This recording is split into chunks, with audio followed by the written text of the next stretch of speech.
Welcome everybody to 52 Living Ideas. This is a Comprehensivist Wednesday that we do in collaboration with the Greater Philadelphia Thinking Society. I'm delighted to have Phil back, and true to his name, he has another philologist that he's going to tell us about. Owen Barfield, the person he introduced you to us to in his last set of meetups, was a big hit. And this time it is going to be Erich Auerbach. So let's start with the comparison between these two people. So who is Erich Auerbach? What is his core work? And how is it related to Owen Barfield? Right. So Auerbach, just like Barfield, is a philologist by training. You can also say in some ways he's a historian of literature. And his most famous work is this work that we're studying tonight, which is Mimesis, a history of Western representation of reality.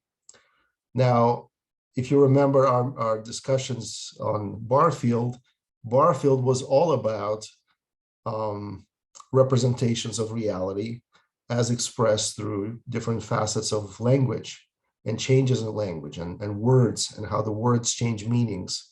And so this is, in a sense, a continuation of that, but looking at it from a more literary standpoint, a standpoint of style, and in some ways, to mirror Marshall McLuhan's famous dictum, style is the message.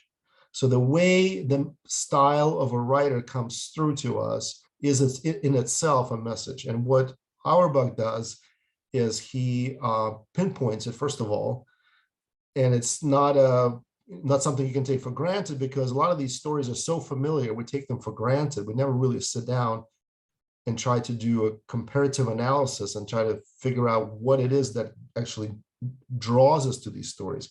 But Auerbach is a master of that, and he pinpoints things that should have been obvious to us, but for some reason were not. But when he does make them obvious, then you have this aha moment, and it becomes amazing, and you wonder how have you missed it this whole time. So the first chapter, he starts off with a comparison of two very famous works of literature, Homer's Iliad and Odyssey, well, particularly Odyssey, a story in Odyssey, and the Bible, and particularly the story of Abraham and Isaac, the sacrifice. Can I make a comment? Sure. Okay. Oh, let's do this as a conversation so that it becomes more interesting. Yeah, absolutely. Let's do it. So firstly, I'm tremendously grateful to Phil for introducing Auerbach to me. I have been reading it only for a day. Yesterday, I started reading his book. I finished the introduction and 2 chapters. And the thing that struck me about him is that he's saying something very simple. He's saying that if you want to understand a book, you have to understand the person and the entire culture from which the book came. You can't really understand the words without it. And it is giving you actually the way in which they thought about the word, the way in which what they thought was important. All of that is contained in the style itself. So this is another angle on what Owen Barfield is saying. You know, he's saying that the style reflects the consciousness of a people or consciousness of the author. And what Auerbach manages to communicate with such detail and such delicacy that this point becomes unmistakable. You know, he dives into the details of, and we are going to see this in the first chapter itself, which is one of the best examples. It's a great example because of the different sensibilities of two different cultures, and you can see the sensibilities in these two different cultures in this presentation. Go on, Phil. Right. So let's maybe go ahead and, since we've given you all the teasers and all the previews, get into the actual comparison. So on the one hand, we have a very familiar story in the Odyssey, and it's the story of Odysseus returning home. He's not recognized by his wife or by anyone. And of course, if you remember the story, that his household is essentially taken over by these impertinent suitors that are courting or trying to court his wife Penelope, the faithful wife that stayed at home for, I forget how many, 20 some years or something like that, that he was absent. So anyway, he has returned, and he is trying to keep himself incognito. And there's a scene where Penelope insists on him being washed, on her slave, who was actually his nurse, washing his feet, which was a custom for at the time when you had somebody as a guest, the feet would get dirty, and it was a sign of respect to offer them for a slave in that household to wash the feet. As she washes Odysseus's feet, she sees the scar that was that he got as a child. And Homer, as he retells the story, we're in the house, we're getting our feet washed, and all of a sudden, without any kind of introduction or any kind of heads up or anything like that, we now are in the story of 30 years earlier or even more, at Odysseus' childhood, and in fact his birth. And now we're talking about his grandfather, I forget his name, Lycaon or something like that. And why are we there? What happened to our present storyline? Well, the reason we're there is because we need to explain now everything about the scar, and how we need to give the full context. We need to illuminate what has gone before. It is just as important, as it seems, as the present story. So the present story for the moment vanishes, and we're back in a completely different setting, where Odysseus is a child, and then he visits his grandfather, and they have the hunt for the boar, and the boar wounds him, and there's that scar, and then again, all of a sudden, that story is done. We've illuminated everything about the context, about the kind of the background for the scar, and we're very, very gently, we pass back into this other story, the present now.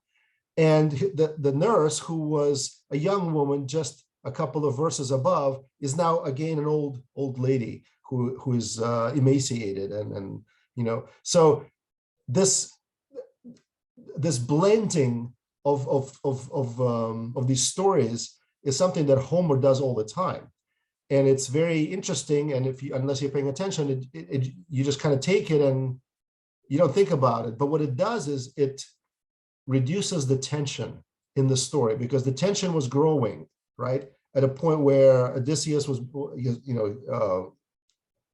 about to be uncovered, and we're wondering, is this going to happen? Is the nurse going to cry out? Is she going to signal Penelope? And all of a sudden, all of that tension is gone. It's as if it didn't exist before, and we're back into a completely different story. Now we come back, but we don't have that tension anymore, because we've kind of released it through that other story, the story of the background for the scar. Now, again, full attention is on the present moment, and we've forgotten about Odysseus' grandfather. We've forgotten about everything about the hunt. We're back in his home in Ithaca. We're back in his plans to destroy the suitors and so forth. And now the story is starting to build up that tension again.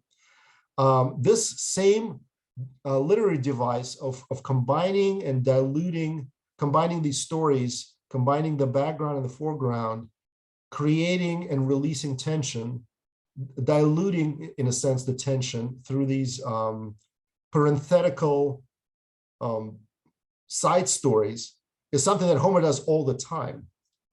And it's as if he doesn't want to leave anything that's unexplained.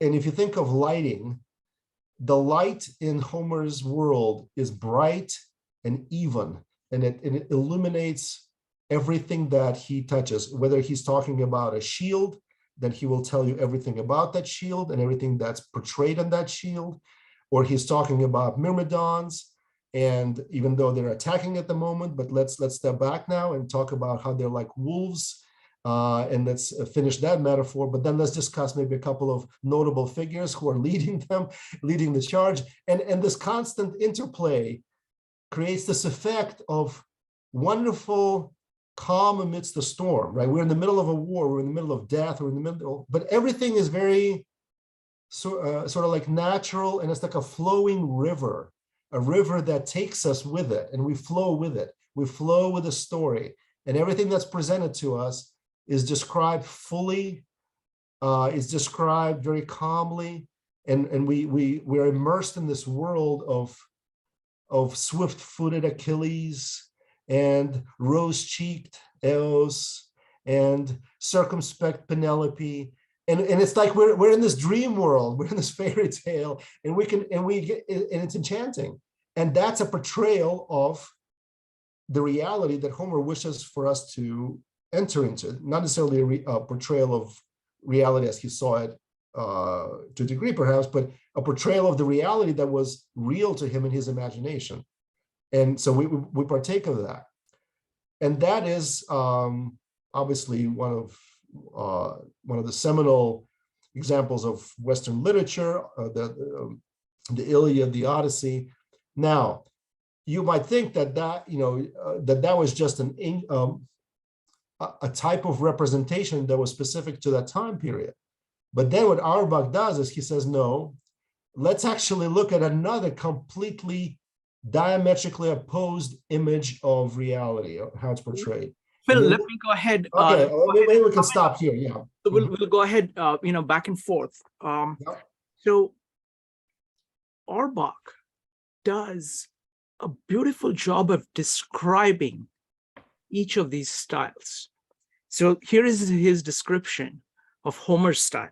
He says, all this is scrupulously externalized and narrated in leisurely fashion. So everything external is being described to you. The two women express their feelings with copious, direct discourse. They're talking to each other exactly about how they're feeling. Feelings, though they are, with slight admixture of most general considerations upon human destiny. Okay, let me just keep that aside. But the relationships between part and part are perfectly clear. No contours are blurred. There is also room and time for orderly, perfectly well-articulated, uniformly illuminated descriptions. So I like this term, uniformly illuminated. You get a sense that you are actually there seeing this scene. You're seeing Odysseus sitting there, you're seeing the suitors. All of it is being described to you. Uniformly illuminated descriptions of implements, ministrations, and gestures. And even in the dramatic moment of recognition, Homer does not omit to tell the reader that it is with the right hand that Odysseus takes the old woman by the throat to keep her from speaking. At the same time, he draws her closer to him with the left. So all of what is happening is being described in this luminous way. So that's what I want to add. This is a beautiful description of that style of presentation. Go on, Phil. Right. So that's on one hand, we have this type of description, right? And on the other hand, we have the story of Abraham and Isaac, possibly composed around the same time. I mean, there are, there's debate about when Genesis and the rest of the Pentateuch were written, but, 6th century, 7th century is possible, possibly later, a century later or a century earlier, but these stories could have definitely circulated already by that time anyway. So what is the story? What is the methodology? What is the style of the biblical author? Well, it is so radically different than the methodology and style of Homer. How is it different? Well, we have the story of Abraham being asked to sacrifice his son Isaac. How does it start? Well, it starts out with this voice of God out of nowhere. Abraham. Where is Abraham? Is he sitting down? Is he eating? Is he with his friends? What geographical location is he in? We don't know. It's as if everything is happening in this cosmic void, and into this void, this being comes in, and we don't know, was God doing something prior to that? Was he busy with this or that? No, we don't know that. Unlike the Homeric gods, who we have pretty good idea what they were doing after, before and after. Were they off to a particular trip? Were they in between some sort of intrigue? The God of the Bible is kind of like immanent. He is not here or there, and he invades the world, he invades the consciousness, he invades the personal space of Abraham. And in this invasion, there's this command: I want you to sacrifice your son. No explanation, no discussion, no back and forth, no reasoning, just a very terse command.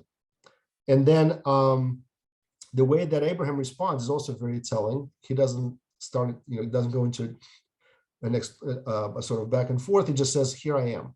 But the Hebrew is hineni, which means you see me or see me, which it's not, it doesn't say anything except it's a expression of devotion or obedience. So where are you, Abraham? You see me. Here I am. Behold, I am here. And then, of course, there's the description of the journey, but we're not told much about it. We're not told, again, where he's going, who is going. Just, I mean, there's some details there, but they're very bare bones details. And then, of course, there's this conversation with Isaac as they go up, and Isaac asks, well, where is the lamb, the sacrificial lamb? And all Abraham says is, God will provide a lamb. And again, it's just what Auerbach notes is this: how much is unsaid, how much is not illuminated, how much is left out, how much is essentially subservient to the main goal of the story. And the story has nothing to do with kind of the concrete enjoyment of the external world, the enjoyment of aesthetic, the enjoyment of anything really. It's a very kind of grim and serious story. But what is the end result of that? The end result is that because so much is left unsaid and so much is left uncharted, the story becomes universally binding. It's not in time, it's not in place, it's just the story of a particular man's fanatical, if you will, devotion to God, that devotion that overrides every other consideration. And it's a story that, of course, has stimulated Western thinkers for 2,000 years, all the way from St. Augustine to Heidegger and Kierkegaard, especially. Kierkegaard is the one I was thinking. So the story is so tremendous, it's so timeless because it omits all of these details. With Homer, we're kind of tied to the externalities that surround us. You can't really imagine Odysseus traveling on a high-speed rail and doing all of the things that he does. He's sort of tied a little bit to the experience of that world, the sensual experience of the flowers, the battle, the smell, everything that he experiences, the salt water on his cheeks. I mean, it's all part of that story. It's all kind of embedded into it. Whereas the story of Abraham is completely devoid of every detail. The only details that are provided are there so they can illustrate one point, and everything else is left out. And of course, the contrast here couldn't be greater. Back to you, Shrikant. Thank you. Thank you, Phil. So here is an example where the style is so dramatically different from the Homeric style. You know, God tests Abraham. Now, we don't know why God tests Abraham. God is not explaining why he's doing everything. This is very different from gods of Greek times, where Zeus, for example, whenever he does something, firstly, he will explain to the council of gods what he's planning to do. Then he will go and tell people, this is what I'm doing, this is why I'm doing it. Then he does it, and then he says, okay, now I'm done, I'm going back to this other place. They're in very specific places. Even the God is in a specific place, where here it's simply God testing Abraham. He speaks to him, and Abraham says, here I am. And what it is that it's actually a moral statement. It is not about where he is physically. He's saying, yes, I'm listening to you with all my being, and I'm ready to obey what you say. That is what is being communicated. And the sparseness of the details about where he's standing, how he's standing, where his feet are, what his surrounding is, because that is not being explained, that is not being described, the attention remains focused on psychological, moral themes, theological, metaphysical themes throughout this. Even the journey, like you can compare it to a journey in Odyssey, which is lovingly described. Whereas here the point is he starts, and in 3 days he looks up. So looking up is highlighted because that has a meaning in the religious context. So basically, all the devices are put together so that the attention remains focused on the moral, psychological, religious issues. So it's a style that focuses attention on that, on the devotion of Abraham. All his actions are being described to point to that devotion that he has. So that's the description. It's really beautiful, this contrast. And he explains each of these. He will say, look at the words that are being used. Look at how little is being said. Look at what is being said. Look at the shortness of sentences. It just goes on and on to show how the style matches the way in which people look at the word. Go ahead, Phil. Yeah, so I want to show two paintings that I think illustrate what we're talking about. So let me share my screen. So can you see this? Yes. So the first one is a neoclassical painting. Neoclassicism, of course, harkens back to ancient Greece. And you can see how every person here is fully delineated, both in their gestures, in their outlook. You can immediately tell the mood of each person, the emotions they're exhibiting. Everything is completely evenly portrayed. Every emotion is specified exactly. There's no doubt about anything. It's all very clearly explained and exhibited. This is a typical style of a neoclassical or even a classical work of art. Everything is expressed fully, completely. There's no ambiguity. Contrast that with this painting. This is the painting of The Return of the Prodigal, which is in the Hermitage Museum in St. Petersburg, Russia. And you can see how different it is. And this is, of course, Rembrandt, and Rembrandt's style is most of what he paints is in the dark.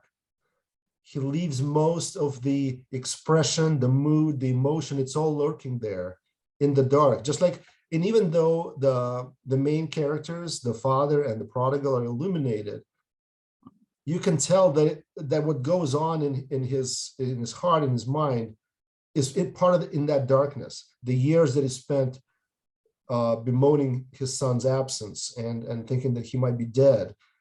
The son himself, his repentance, his coming to his senses, it's both here and not. It's left to the person who's looking at it to fill in those blanks. So Rembrandt, in a way, is a perfect emblem, a perfect example of this type of style where you illuminate just the parts that you're interested in, you leave everything else subservient to that, and everything else becomes a background to the main point. And here, of course, the main point is both repentance, acceptance, and you have the other son looking over with, it's not clear what he's thinking, right?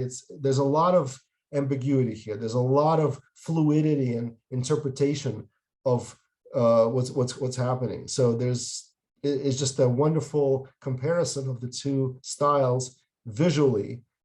They present kind of the same contrast in these representations of what's real. So going back to, so let me stop sharing. Going back to Auerbach, we can ask the same question. Well, what kind of consciousness of reality would produce a style like Homer's? What is this consciousness like? What is this worldview like that produces this type of work? And an obvious, perhaps, suggestion would be, well, it's a type of consciousness that is interested in the experience of the world as it is now. It's in the experience of the concreteness of the world. It's not laden with a lot of philosophical conflict or really any kind of conflict. And it is the kind of consciousness that is enjoying everything in its fullness today. Now, it's the eternal now. And again, even when Homer jumps back and forth between these stories of Odysseus's youth, it's not like we have a foreground and a background as you read it. No, the background and foreground, there's always one dimension. It's what's happening right now.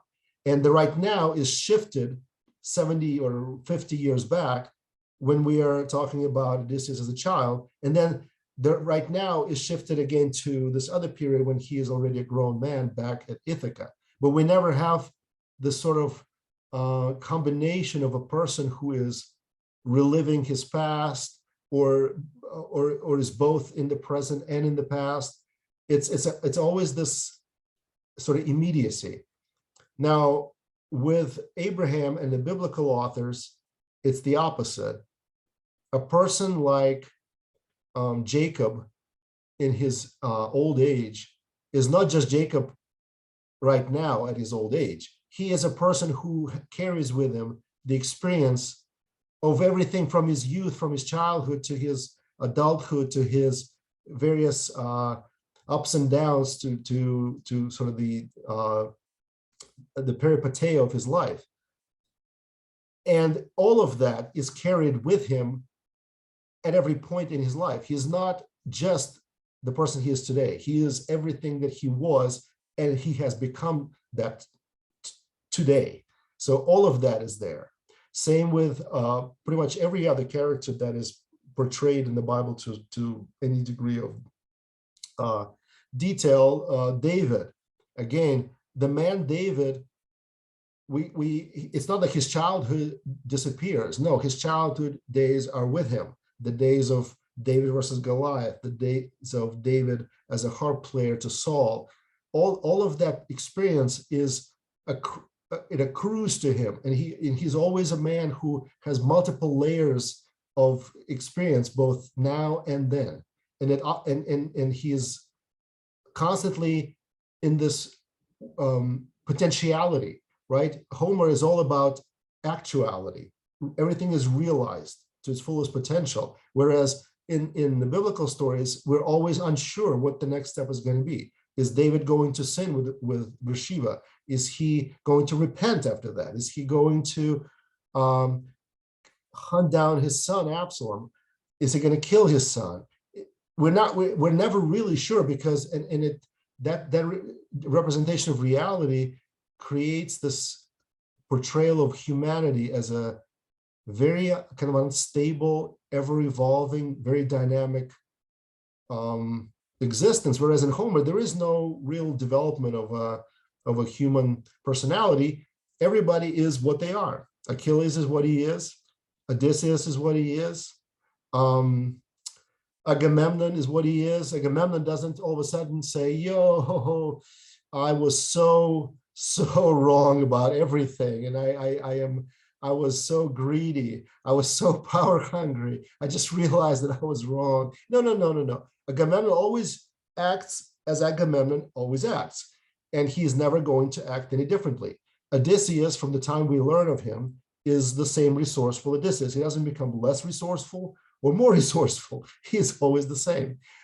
Same with everybody. They're completely expressed at the moment we meet them, and all we see is how that complete personality, how the complete character expresses themselves, put in different circumstances and in different interactions. But the character is very static in that sense, and it's not as complex as the world that we encounter in the Bible, where the characters are very complex, very unpredictable, very always in this sort of state of becoming, never really fully realized at all until they're gone, until they're dead. So even in his old age, David is still surprising us in his behavior, and so is Solomon, and so is like everybody else. They're always evolving, they're always changing, they're always surprising us.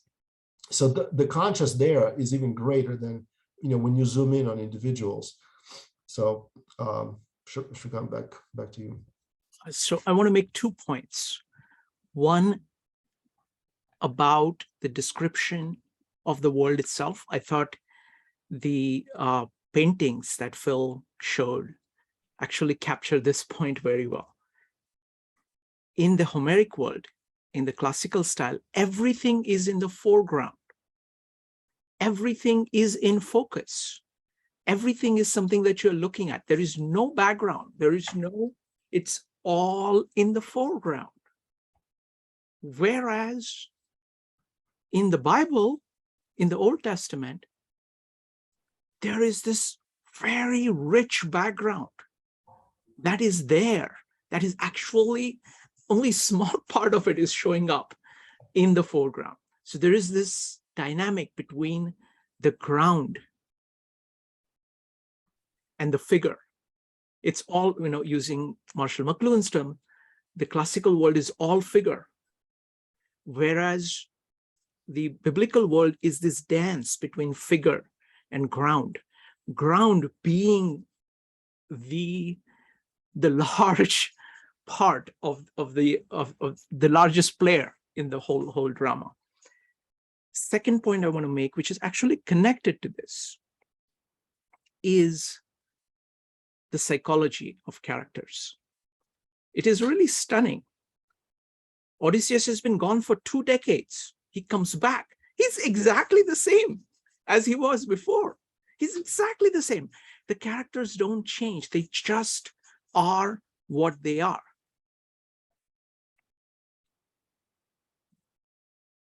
Bible, Old Testament and New Testament, you can see it even more dramatically in the New Testament.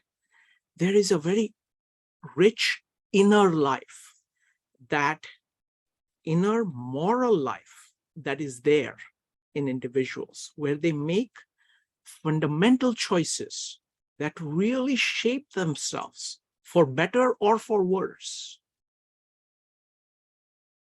there is a pendulum. He talks about a pendulum. What happens is that the characters in Homer are like this, whereas the characters in the Bible go like this. They go from the depths to the heights. And that is even more so in the New Testament as compared to the Old Testament. But so there is an inner choice. There is a play of will that is there throughout the Bible, saying that people make choices, moral choices, and that shapes themselves as people and the world around them. That part of choice is emphasized throughout. So those are the points I wanted to make. Over to you. Okay. Well, I guess another thing we can notice about the contrast is this idea of whether or not a work like Homer's Odyssey or Iliad versus the Bible, which one of them more readily lends itself to allegory or symbolic interpretation. And several attempts have been made at trying to interpret Homer allegorically, and they've all failed. And the reason is that Homer is so concrete and so expressive in the material expression of everything and the physicality of everything.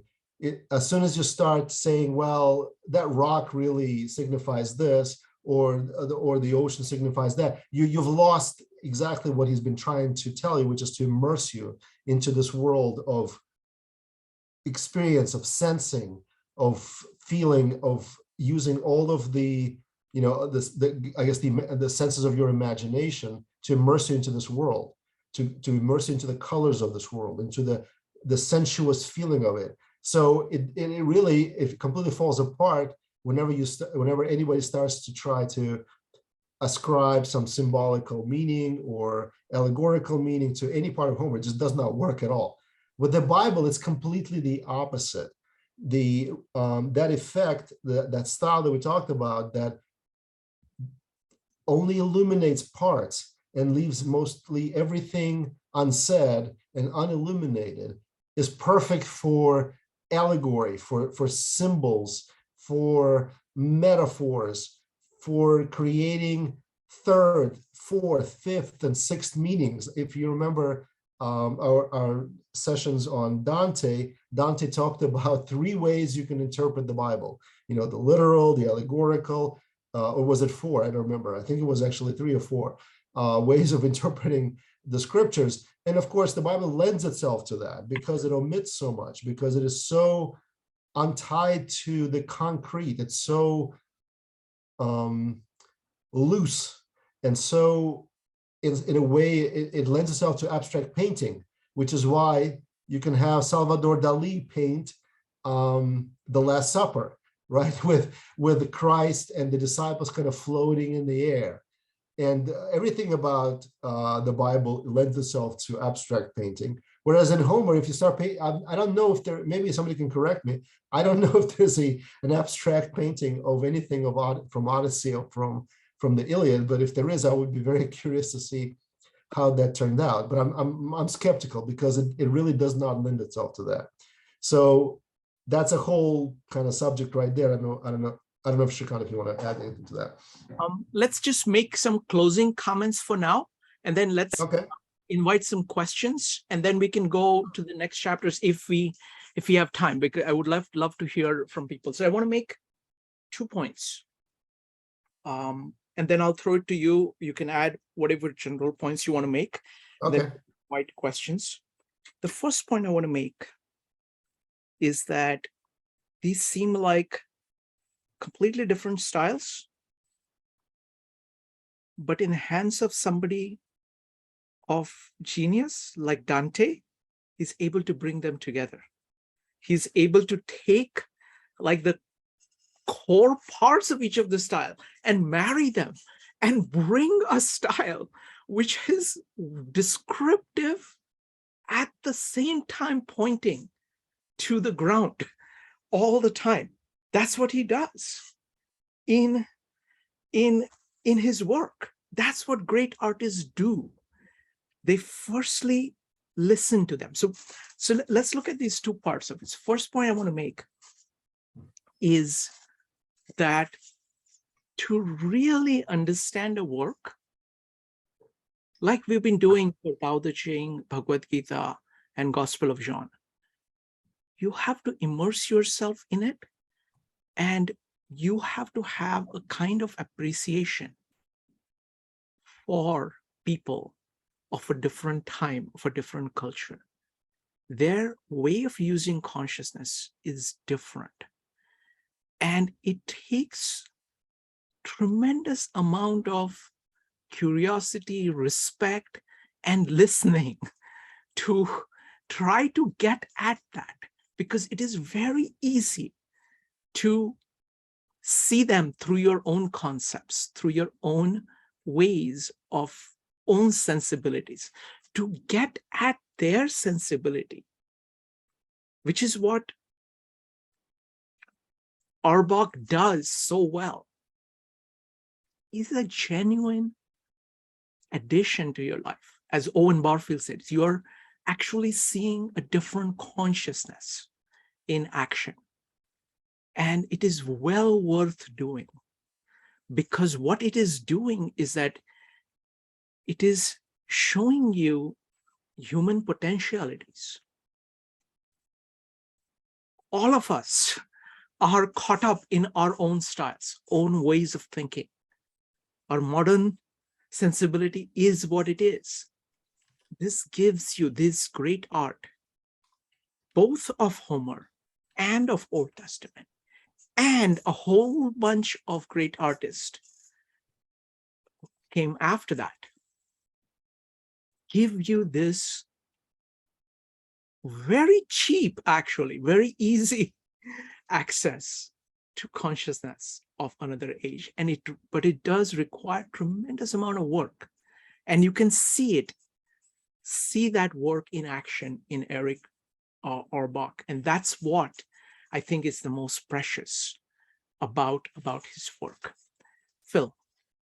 Yeah, I want to just make one more point before we start with the question. So one important statement that Auerbach makes towards the end of the first chapter is about the high and low styles. And if you know anything about the high and low styles in literature, in Western literature, is typically there has been demarcation of what you can portray in a high epic literature versus a lower comic or idyllic, I guess, literature. And the role, the reality, and portrayal of everyday things is typically relegated to the low style. However, in Homer, that idea is that demarcation of styles is not yet fully evident, but he's definitely closer to the idea of marking them as two separate things. And the reason this is important is because in some ways, again, it's a reflection of a consciousness that says certain things are worth more than certain other things in life. Certain groups of people are worth more than certain other groups of people. And there is some of that, I guess, in some ways, elitism or demarcation of sacred versus profane. I don't say sacred versus profane, but maybe more kind of noble versus ignoble. And you can see it in the types of people that are portrayed in Homer's work. So you have people that are mostly of noble birth, they're heroes, they are overachievers. And then you have somebody like Thersites, who is from a lower class and from a not as, we don't know anything about him. And as soon as he tries to get into the story, and of course, Homer puts him into the story, but he very quickly ejects him back into this outer realm of kind of willful ignorance. only to underscore that people like that are not important, and that people like Achilles and Agamemnon and the main characters and the gods, they are really the focus of everything, and they're worth kind of having the spotlight on them. But Thersites, who is a nobody, but objects to perhaps the needless war and the needless killing, well, he's just going to be pushed back, and in fact Odysseus reproaches him and tells him that he's a scoundrel, essentially. Again, contrast that with the Bible, which there is no demarcation, because God, in the Bible at least, he invades everything, whether it's a cell in a prison that's dirty and full of vomit and who knows what else, or whether it's a palace of a pharaoh. There is no difference. And that's the whole point of these stories, is that there is no difference. And you have shepherds who are the central figures, and you have kings. And it's this complete, almost willful, almost the opposite, the willful neglect of one's social status or strata as having anything to do with your relative importance. And of course, the story of David, again, epitomizes that. Because David, when the prophet Samuel was trying to anoint the next king, he wanted to look at the sons who were heavy, who were strong and tall. And here's David, who is the shortest of them all, which I think is a great thing in our culture, because in our culture, men who are short, unless they're like super famous, they're kind of relegated to the lowest ranks. But in this story, it's the whole point that God always kind of seems to favor the lowest of the low. And in fact, that's kind of this whole idea of humility and pride. And so there's all these interesting moral and teleological lessons woven into the complete mixture of the high and low styles. Whereas in the classical literature, the gap between them, starting from Homer, starts to grow and grow to the point where you cannot really talk about realistic depiction of life unless you're making fun of it. So in the next chapter, we have Petronius, and we have kind of a more realistic depiction, but it's completely comical and it's satirical, and it's not really taken seriously, or at least it's not meant to be. It's all kind of a joke. Or the opposite of that is when you take life kind of, in a sense, realistic, but you make it idyllic. And you are not really portraying the reality of it, but you're just taking up like again, we can maybe show some paintings as well of these idyllic pastures and sheep that don't have any dirt on them, and the peasant girls who are always beautiful, who are tending to these sheep, kind of like the world of Don Quixote, right? The ideal world, where reality is very strangely always looked at through kind of the rose-colored glasses.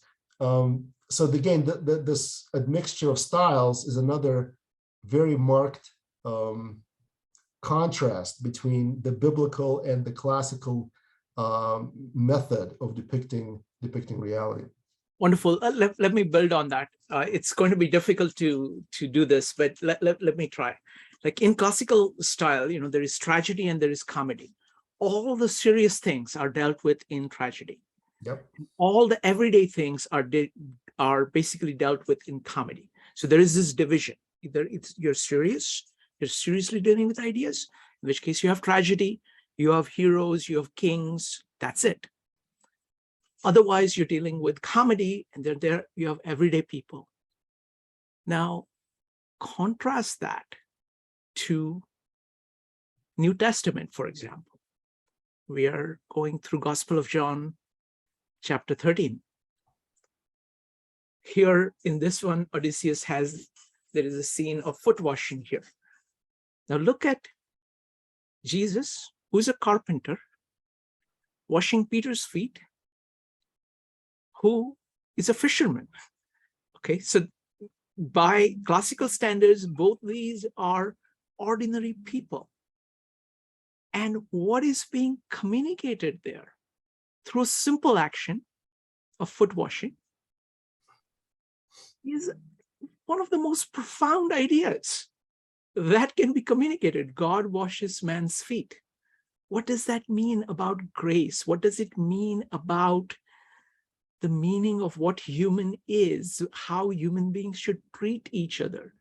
This is high concepts being dealt with in everyday life by everyday people. And so it is highest, it is the universal principles being operative here on earth, fully integrated with everyday life and capturing the deepest ideas together. So it's ideas and life together in one place, the highest of ideas and the most real of life all together. So that's a great example of what these different styles are and what kind of thinking they are based on, what kind of consciousnesses they are based on. So I thought that was great. All right. So let's do this in stages. Firstly, I think most people here are not familiar with this work. So first, let's just take questions, and we'll go ahead and we'll answer the questions, after which we will go into a general discussion of these general themes that come up. So let's start with questions. Go ahead and type exclamation mark if you would like to ask questions. At this stage, only questions. We will do a discussion, and I want to ask you what you got from this as well. So we will roll that out, but first let's start with questions. So firstly, whatever was presented, was it clear? What do you think about the characterization of the Homeric style, the biblical style? What do you think about the points that Auerbach is making about the connection between literature and the culture from which it comes? Go ahead and type exclamation mark if you'd like to ask a question.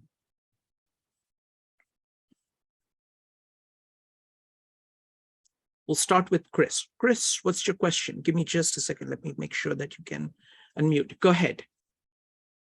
I can unmute. Go ahead. Yeah.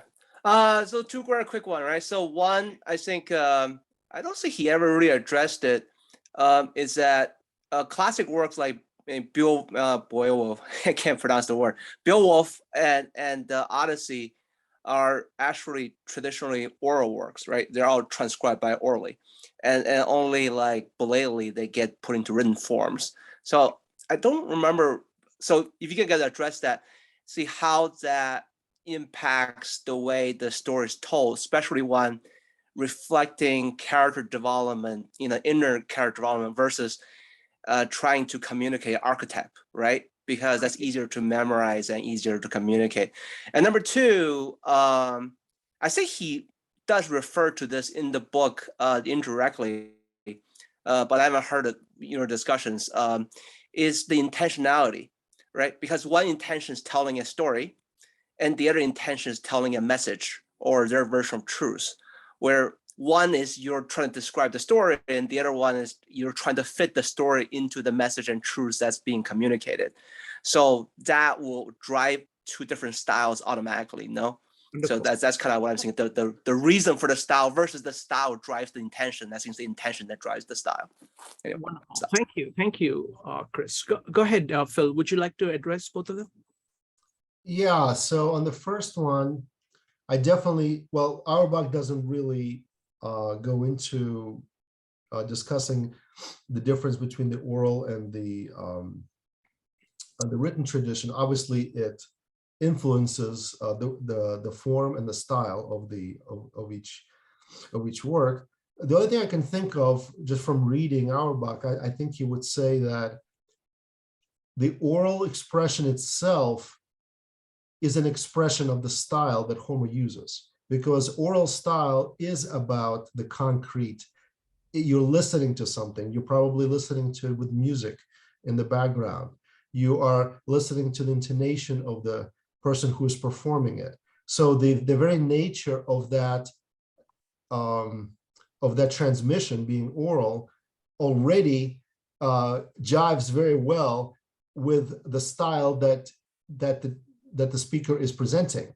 So in other words, it would be very difficult to present in a kind of a oral, almost like a ballad style, a story of Abraham and Isaac, which doesn't really flow and is full of these holes and is full of these gaps and is full of everything that's unsaid. Whereas when you're singing a ballad or an epic like that, like an Iliad, well, it makes a lot of sense to illuminate everything. First of all, because you're repeating epithets, right? Swift-footed Achilles, rose-cheeked Eos, stately Hera, and circumspect Penelope, and it just flows and flows. Everything you're describing is full of these adjectives, full of these modifiers, and it helps you.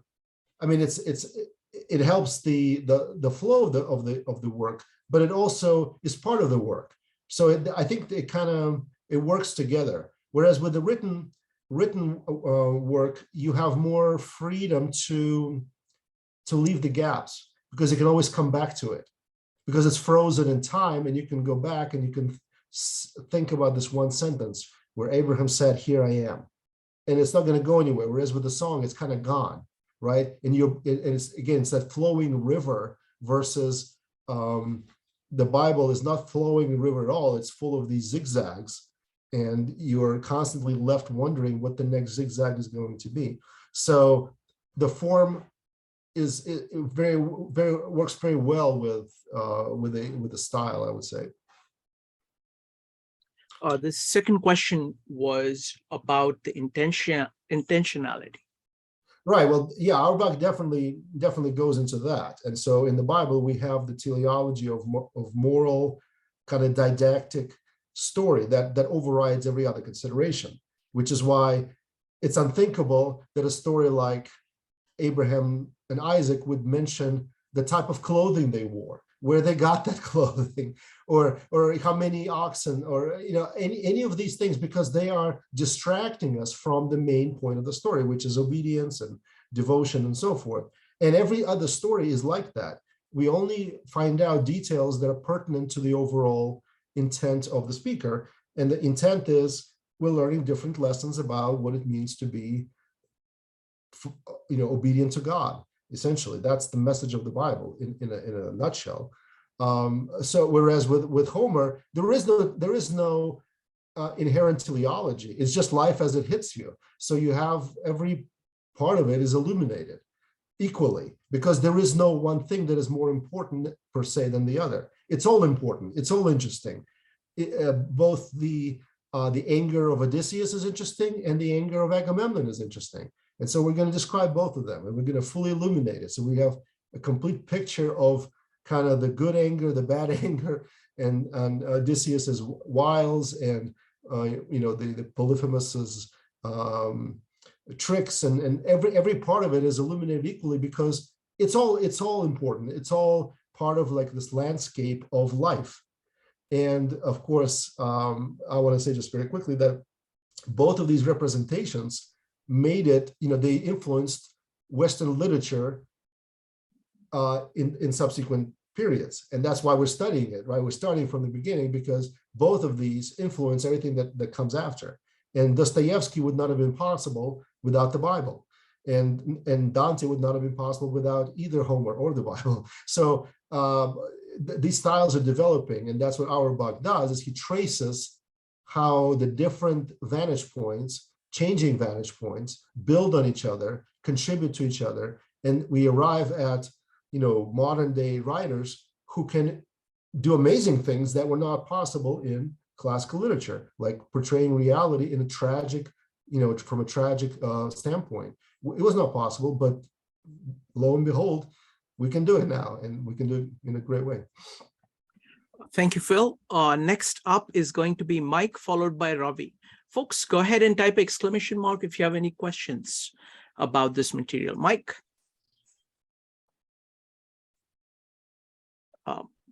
Well, I probably went off on the wrong track when I tried to bring in Julian Jaynes and Noam Chomsky into this.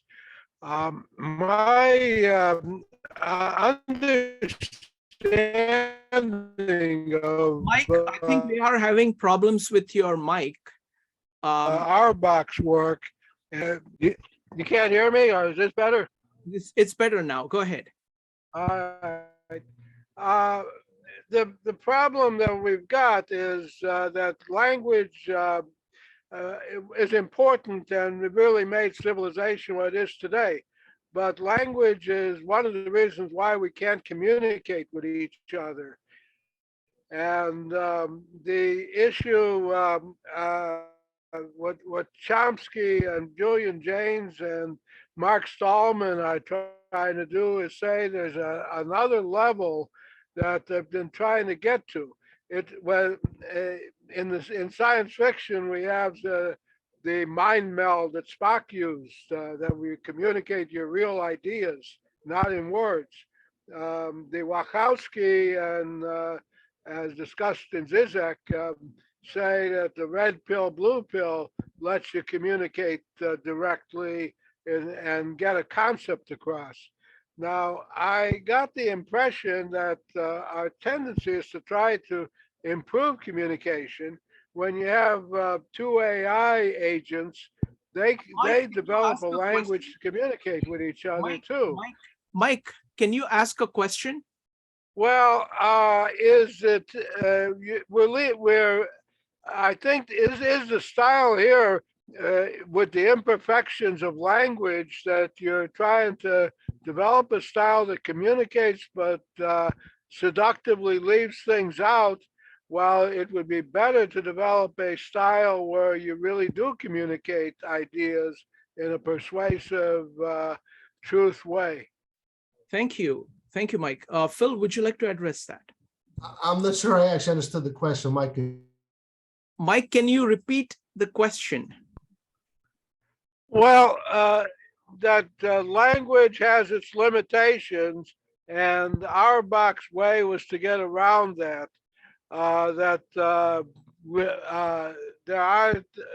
There's work being done to develop a kind of an object-oriented language, or a language that does truly communicate ideas without leaving things out.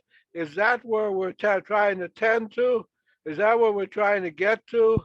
Or we're trying? What is that Auerbach's thesis? That a symbolic way of getting to making language more complete? I don't think that's his thesis, Mike. I think he is not normative in his work. He is descriptive. So he's not saying what is the right way or the wrong way to communicate, which, although we tend to fall into this either or mentality very quickly. You know, you have the Bible and you have Homer. We want to say, well, who is the better one at presenting? But it's not that. It's actually they're both a way to represent reality. What's interesting about them is they both have their strengths and weaknesses. Now, it's true that in the sense of the Bible, it's more teleological, it's more intentional. There is a better, more effective communication as a goal per se. With Homer, he is also trying to communicate, but he's not trying to communicate any specific thing. He's trying to communicate the atmosphere, the ambience. In fact, I wouldn't even go this far. I wouldn't even say that he's trying to do anything. What I would say is he's just expressing the way people felt and lived, and it was so familiar to everybody, and everybody loved it, and it was just the way of life at that point. I don't think he was trying to do anything. I think that's the mistake that a lot of literary criticism in the 19th and early 20th century fell into, is they always approached it from a sort of like this perspective of, well, somebody sat down with an intention to write it this way, because that was familiar to us in the 19th century and 18th century, where you have this intentionality. But earlier on, people were not as I don't think they were as intention oriented. I think they just expressed what was there, and especially in these epics, who are hard to pin down on one person, they're definitely expressions of the culture, of the civilization, of the entire sort of ethos of the entire culture at that point, rather than one person's intention. Like the Bible, there's no author, right? There's no one person who could, people try to figure out that there was this group or that group or the priests or the Levites, but ultimately it's an expression of a mentality that was prevalent. And that's I guess. What I want to say is that Auerbach's way of approaching language is very different from the way that Mike was talking about. His way of approaching the language is to do it descriptively, as Phil was saying, but it is more than that. It is saying that, look, language is the way in which we make sense of the world. And it's not just language, it's like the entire culture, that is how we live, is being directed by language, and that is shaping the language. And you kind of have to get the entire context of lives, of cultures behind a language in order to appreciate the language. The linguistic way is almost like a Platonic way, of a deductive way of saying this is how it should be, therefore I will make a language so. The philologist way is to actually study how the language is rising up through the ages. You know, you study the language with very deep appreciation of the cultures that are producing these works, and understand what is working there, what is it good at, what is it its limitations are, and you learn from that. So it is an inductive approach to language rather than a deductive approach to language. Next up is going to be Ravi, Madeline, Joe, Allison, and Maritza. Ravi, go ahead. Yep. Thank you. So my question is more on the side of, like, did these two different authors, like, Homer and the biblical authors, were they talking? I mean, did they know their audience? Like Homer, is he speaking to, or his intended audience is students and scholars of philosophy, which is like, intellectually stimulating and artistically satisfying type of, that's where their work is. Compare that with biblical authors, it's more like, audience who are dealing with guilt, or like, inspiration. So my question is more like, is there a focus on the type of audience they were intending to talk to? Great question, Ravi. Go ahead, Phil. Yeah, I'm sure they were focusing on the audience. I mean, it is always audience specific, but I would say that with Homer, and this is also, I guess, harkening back to Barfield, he makes this point that today we are appreciating Homer much more intellectually than people did in their time. To them, it was not an intellectual experience. They weren't processing everything and analyzing everything. They were just enjoying it, and they were probably half drunk as they were listening to somebody sing Homeric hymns or Homeric epics. So it was, and that's why you have so much repetition in Homer, because it's meant to create these associations, right? Which is why you have these stable descriptions of the gods, stable descriptions of the heroes, and they are themselves very stable.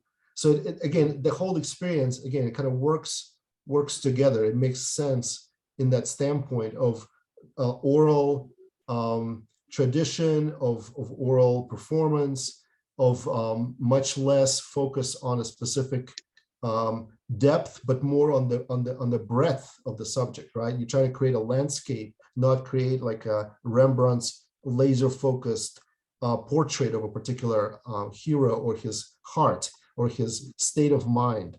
Whereas, again, in the biblical sense, well, there's obviously a lot of debate about the teleology of people that wrote the Bible. That debate will never go away.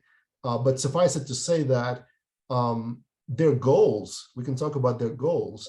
Their goals were very specific and obvious to us. The goals were to inspire, to provide a prescription for the way you live.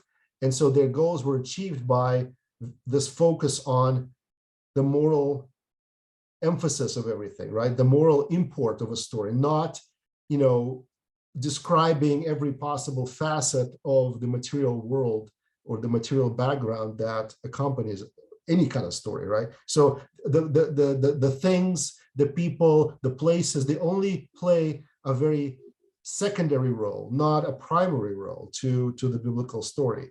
So and that's why they become symbolical so easily, because they lend themselves, because they're not really described very well. So Egypt is a symbol of the world, and this is a symbol of, and the burning bush is a symbol of God's holiness, and on and on and on and on. And you have these allegories upon allegories. And so, yeah, that I don't know. I hope I answered that.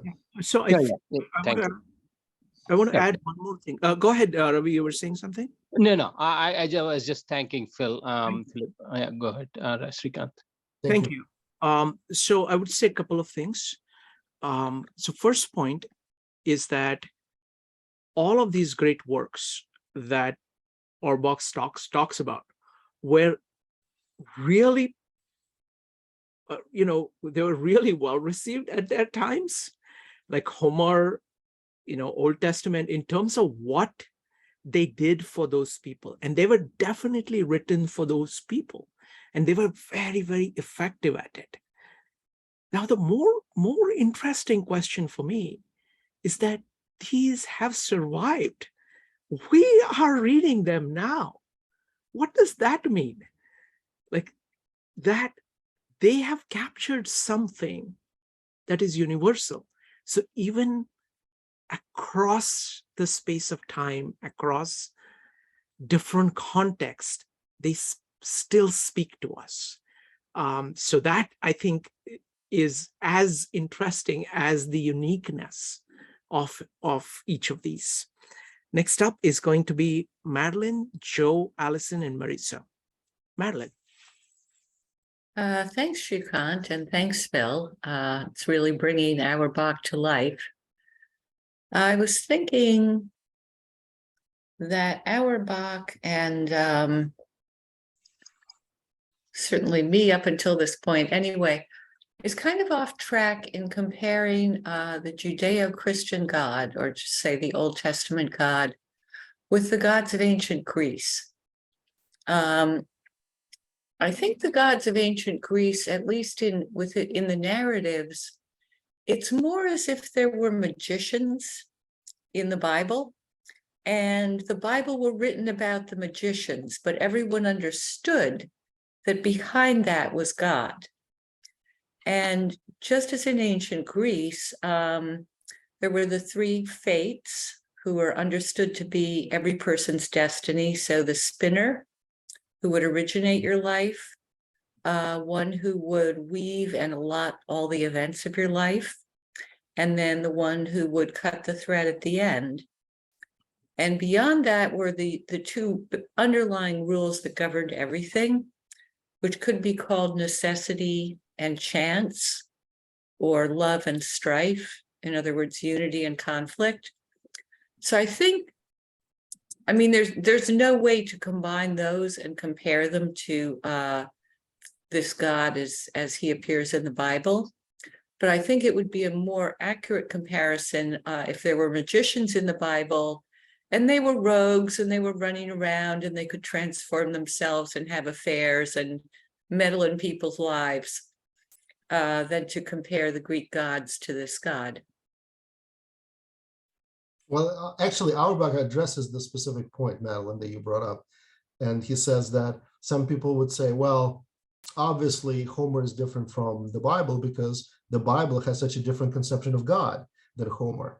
But that begs the question, why do they have such a different conception of God than the Homer? So obviously, the two are connected and everything stems from that.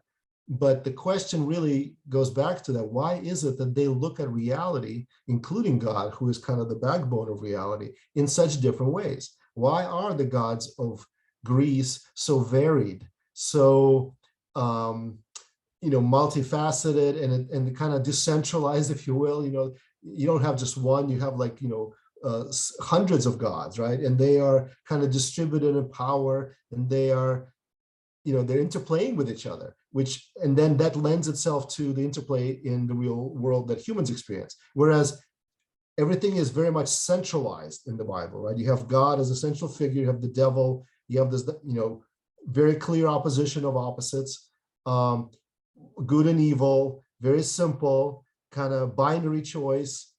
Why is it that the people of Palestine created this conception that is so radically opposed to the Greeks, who weren't that far off geographically from them? I mean, they lived in a different environment, obviously, but such a different conception. So again, it's like a circular argument. Why is it that they have such a different? And I don't think anybody knows why, but it's certainly interesting to look at that difference and see if there is a way to not maybe synthesize, but look at them side by side and say, what are the different facets of these worldviews and what do they bring to the table?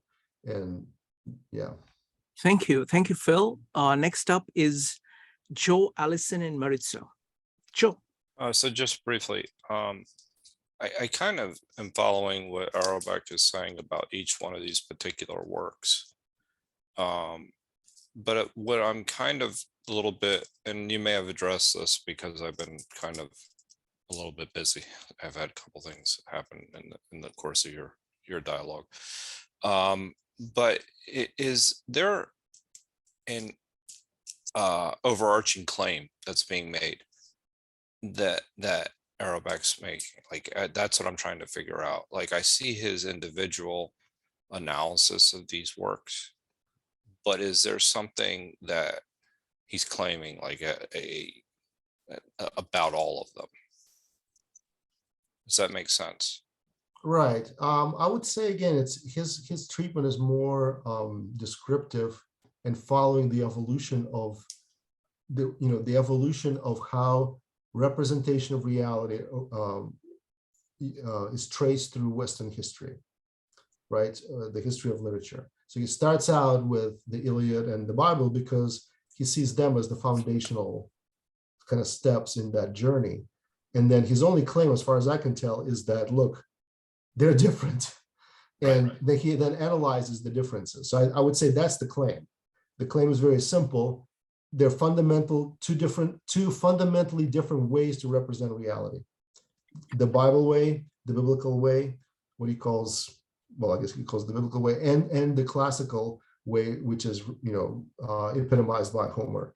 And that's the claim, very simply.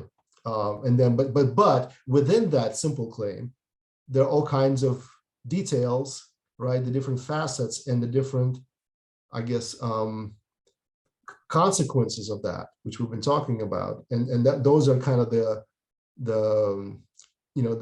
minor theorems, right? The dilemmas that spring from the major thesis that you have this, right from the start, you have such diametrically opposed ways in literature to represent reality. And then he keeps tracing it, right? So he just goes to the next period, the Roman literature, Petronius and the Satyricon.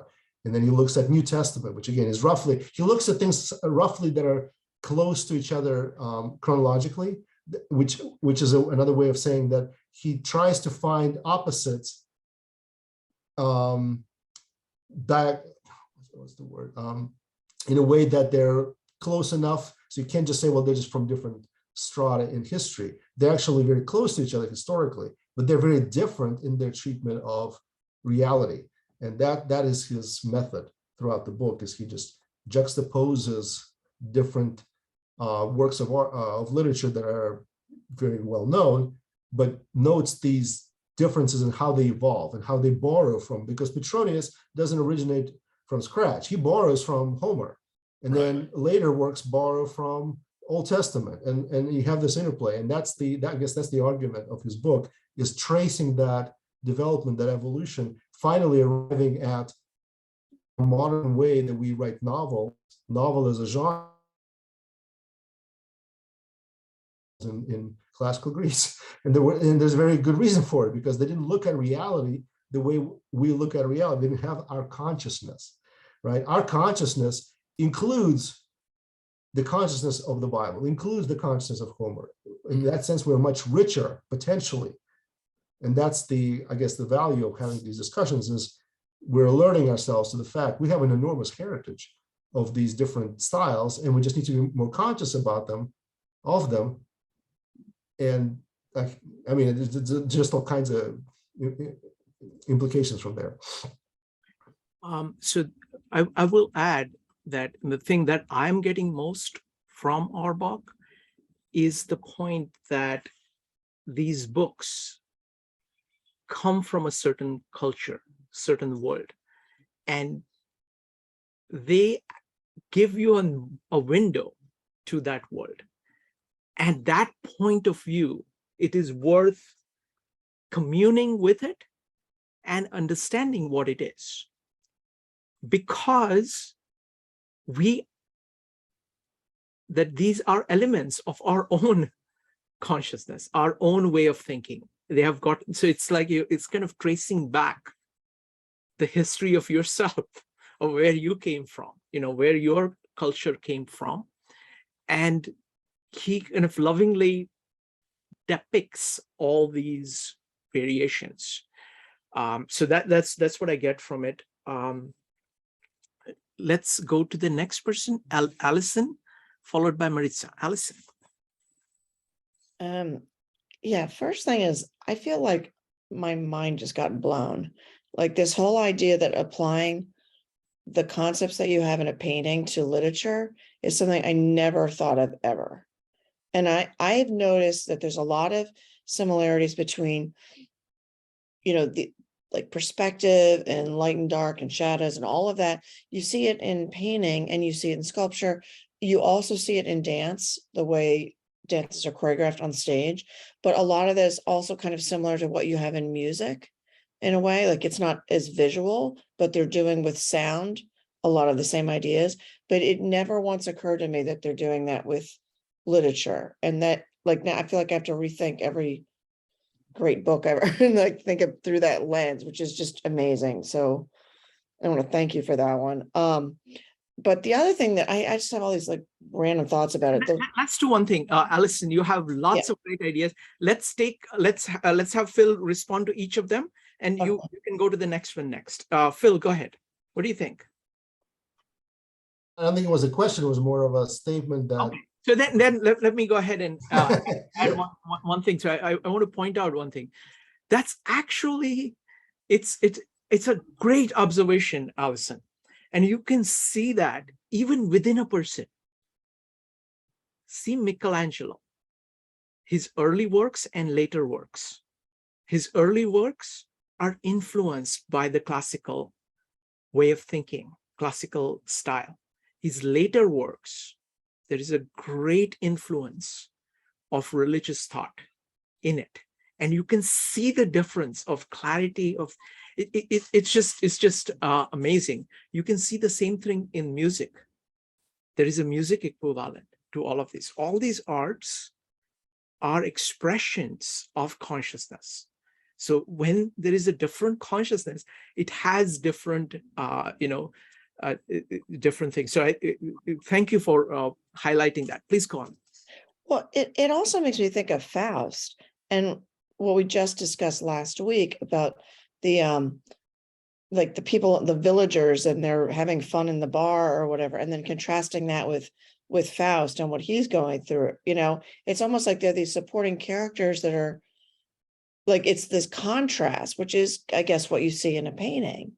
So yeah, I don't know. That was just really amazing.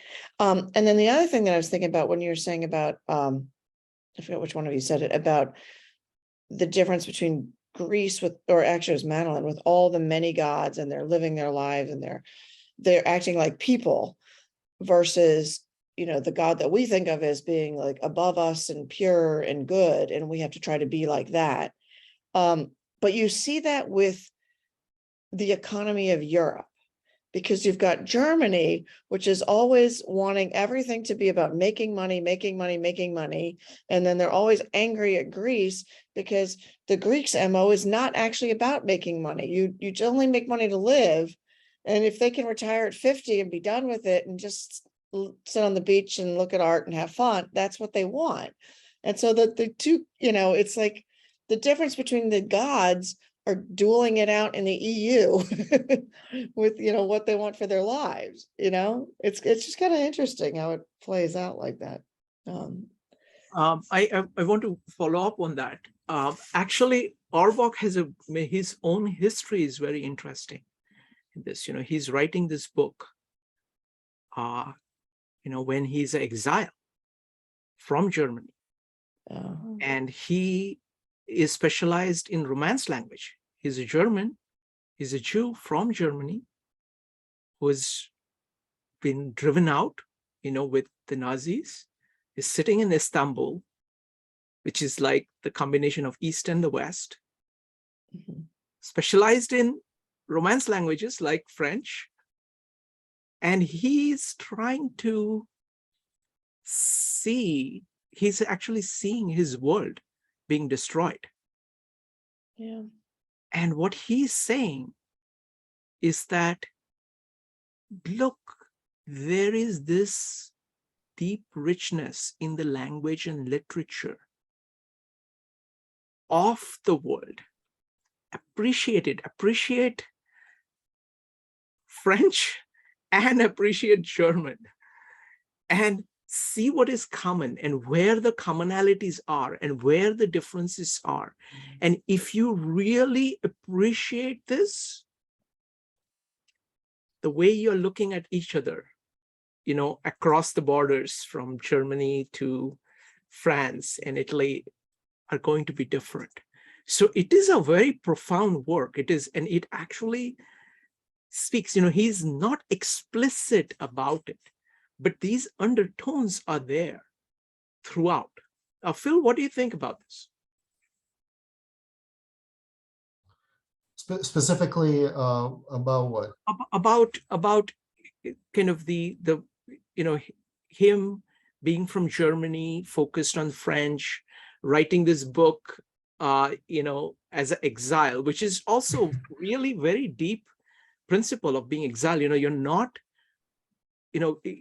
he's missing Germany.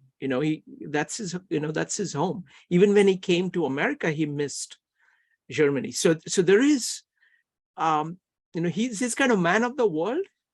He's kind of taken in all of the world literature. And so there is a personal story to this. Go ahead. Yeah, the only thing I can say is, it becomes clear as you read him that he does favor the biblical/Christian literary tradition. So even though he's comparing the two, he seems to favor this idea of mixing high and low styles, of not separating the high from the low, of bringing in kind of making the ordinary of life noble. So that would make sense as a person in exile, a person who is not high status because he is outside of his own country and he's like a fugitive essentially. I mean, it would be normal for him to identify with the Jewish tradition of Abraham being exiled, kind of wandering around in the desert and so on. I don't know if I necessarily subscribe to that myself. I think his greatest gift is illuminating those differences, highlighting them, and then tracing how they interplay and develop one another. I don't like value judgments when it comes to style. I think it's misguided in some ways. I think it's more about appreciating the different styles, appreciating the different approaches, and trying to figure out where's the person coming from? What is the consciousness? What is the state of mind that produces this type of work? That's what I'm interested in. And I think he is too. I think he is very interested in that. And so he traces it. And even when he's less sympathetic to somebody, he still has a very good way of describing them and kind of trying to maybe look at it from their standpoint. So Wonderful. Thank you. Thank you, Phil. Alison, did you have anything more, or shall we go to Maritza? No, that was it. Yeah. Thank you. Maritza. I just had a question. I guess for me, some of what you've said here maybe has clarified some of it, but I'll ask it anyway. If considering Homer, I would think that he's working to help us forget our own reality, as it were. But something like scripture or, religious tome like the Bible is seeking to like overcome our reality, because Bible is kind of more like be this way. So we're supposed to fit our life into its world, as opposed to for Homer, it's a way of, transcending our reality. So if we were looking at it, and I will admit I have not read the book, but if considering that both of these stories are providing a view of reality, how do we come to that conclusion? Like, I'm struggling a little bit with that if I'm looking at these two works specifically. Phil, go ahead. well, I mean, I don't know that that's the conclusion that Auerbach is coming to. So I don't think he is saying that Homer is trying to lift us from our ordinary life to some other plane, versus the Bible is trying to squeeze us into a particular viewpoint of life. That's what I'm saying. Sorry, no. Right, that's what you were saying, but I don't yes, think, for those two. Yeah, I don't think Auerbach is saying that. I think his observation is, and again, that's his observation, not yours or mine, but he makes a pretty convincing case for it. His observation is that Homer is himself enveloped in this life. He's just describing what he's experiencing. And by Homer, I mean more like a collective Homer, because again, Homer didn't just arrive from the moon and say, you know what, let me create something that's going to be a great epic for everybody. He he even either used or created himself based on themes that were currency in his own time. So the way he saw the world, he described it. The way he perceived of the gods, he described it. I don't think he was trying to create something above his life. It was just an expression, a beautiful expression of the life and the consciousness that he himself experienced. Same with the biblical author to a degree. Auerbach says he doesn't agree with the Enlightenment critics who said biblical authors got together and knowingly decided to mislead people into this or that political stance. In other words, they were trying to grab for power, and so they created all these things. To him, it says it psychologically doesn't make any sense, because in order to write the way it's written, you have to first of all believe that it is true. Whether or not it's true is another story, but you have to definitely believe it yourself, and it makes all the difference in the world. So you have these two viewpoints of life. One is where what you believe is of paramount importance and everything is subjected to that. And the second viewpoint has no sort of dogmatic standpoint. It's more like, hey, welcome to my world. Now let's see what I see through my eyes. And I'm going to describe it to you. And I'm going to describe it in a way that is very sense-oriented. So you will feel and sense as if you're standing in my shoes. You will sense the sea as it rocks the Greek Tiriera or whatever they call this ship. You will feel the breeze of the gods, the Zephyr and the Aeolus, and you basically you're immersed in that life. And when people sang it, it wasn't like they were learning something new. It was just reminding them of everything they already knew, basically. Whereas with the Bible, it's not like, well, you already know it, but you're reminded so that you will do the right thing. So it's a completely different mood, right? I see. So in order to see the point he's trying to make, the corollary, one has to assume that all tales, all stories are from the perspective of this is what was, or for them, it is what is. For us, we're looking at it from it is what was, according to the Well, writer or writers. that's just the first act of this story, right? So then you go to Petronius and Satyricon, and it's a completely different device. You have a person who is an actor in that story who is describing things from his own perspective, not Petronius's perspective, but the perspective of that person. And the way Auerbach describes it is, he says, it's like you have the light coming from within the painting, from within, not from me illuminating to you, but the way the character describes what he's experiencing, his own description is actually the world, his world. And so you're seeing how he sees the world from his point of view, but not the author. The author is something else. And so Petronius is not the character. Whereas in Homer, you don't see Homer, right? Homer is absent. You just see Odysseus and Achilles and this guy and that guy. But in Petronius, you have another voice. You have the voice of the character, and then you have the voice of the author who's describing the rest of the story. And so that's a development. And that's what's interesting about Auerbach, is he traces how different authors, they build and they combine and they modify. And so we get to like today, where we have all kinds of interesting devices for representing reality. Right. So if I understand what you're saying, then I see the commonality there, because even in the shift, Petronius, it still holds true that it is the reality of that moment from that author, even though in this one, the author has a voice from that time. Yeah, think of, how when you create a picture or even shoot a movie, you have lighting from different angles.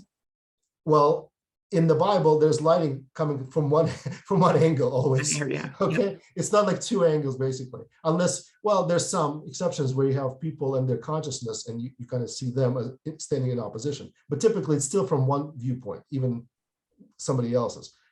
In Homer, everything is lit completely evenly, uniformly, right? There is no light off to the side.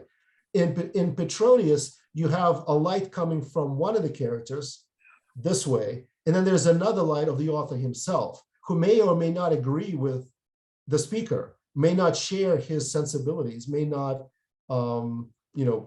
be sharing in that viewpoint at all, but he has his own way of describing. And in fact, it's true, we know it for a fact. The person who is speaking at that feast in Satyricon is a very crude person, but Petronius himself was not crude at all. He was an aristocrat. He was a noble person. He wanted to, and Satyricon is not about being low or crude. It's actually a masterpiece, but the masterpiece is in this: being an aristocrat. He took the low, he described it in a way that was amazingly accurate and true to its form, and he did it from within.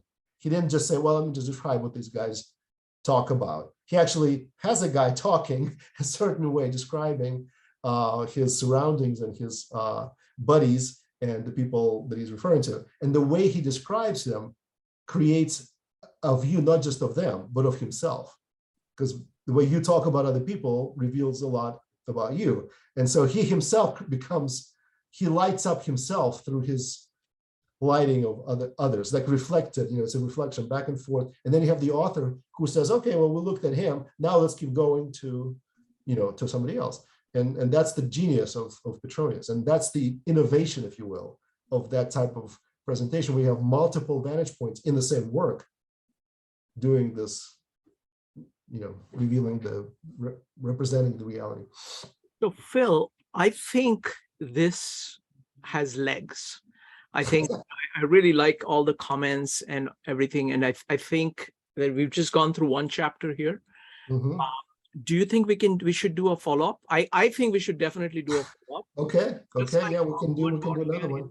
What's that? Yeah, read as much as you want. We can go into a couple of next chapters. What I was thinking of is a couple of things. One is that Dante is his absolute favorite. And in Dante, both these styles kind of come together. And this group has studied Dante. Yeah. You know, Yeah, with we can jump. we can do the chapter 8, Dante, and then we can add. You can add anything you want to it. What do you think?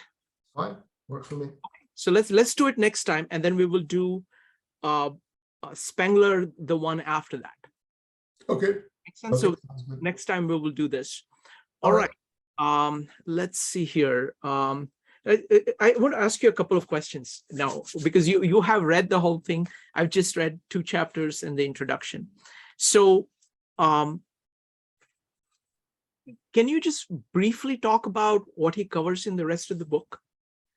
Well, his idea is to contrast and compare. That's his method, right? So he uses it throughout the book in different time